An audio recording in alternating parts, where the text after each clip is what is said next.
Hola, muy buen día a todos, igual que en todos mis videos, esperando que todos se encuentren muy bien.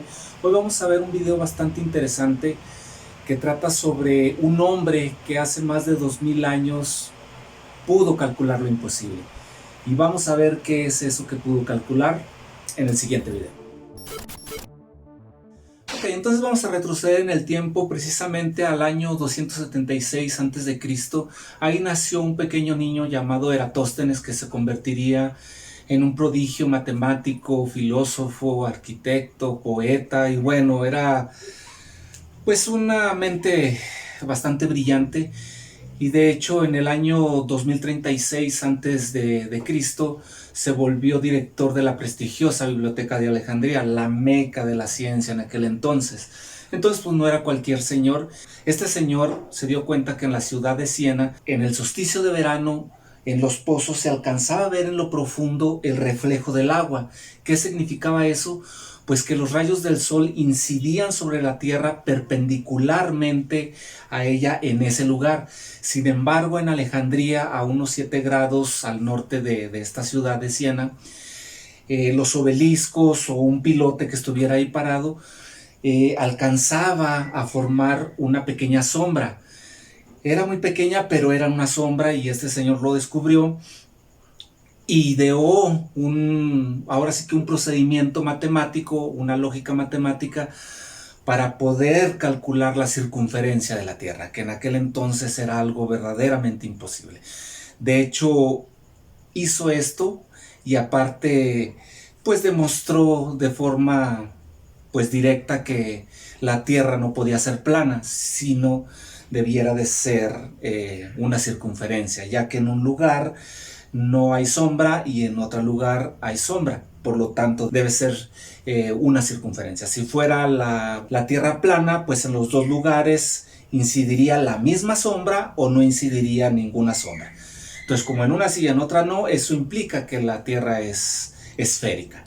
Solo se necesitó el ingenio de este señor y trigonometría elemental y la regla de 3. Y bueno, ahora les cuento cómo sucedió todo esto. Ya que se fijó en estos, ahora sí que en estos fenómenos, pues él se encargó de medir este ángulo de incidencia de los rayos del sol utilizando pues instrumentos de su época, no los instrumentos que tenemos ahora, o incluso la trigonometría elemental que tenemos. Ahorita lo podríamos calcular fácilmente con la arcotangente de los dados, ¿no? Entonces,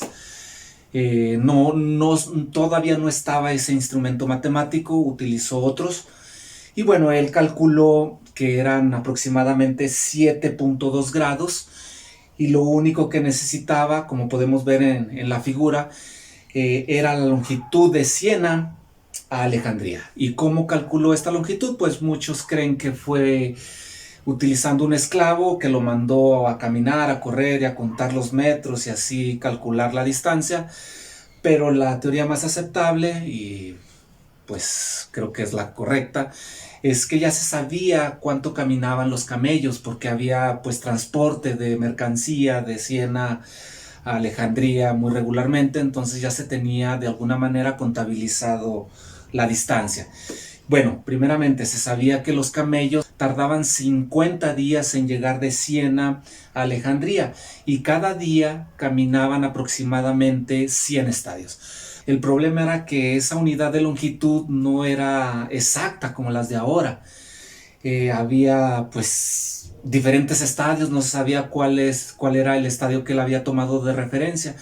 Pero si se utiliza el estadio, pues que en aquel entonces era el más popular, que era el estadio egipcio, este estadio medía aproximadamente 158 metros, entonces haciendo las cuentitas, se da que la distancia de Alejandría a Siena es de 800 kilómetros. Entonces, si tienes el ángulo de incidencia, que son 7.2 grados, y tienes la longitud de Siena a Alejandría, pues puedes calcular la circunferencia de la Tierra por medio de una regla de 3.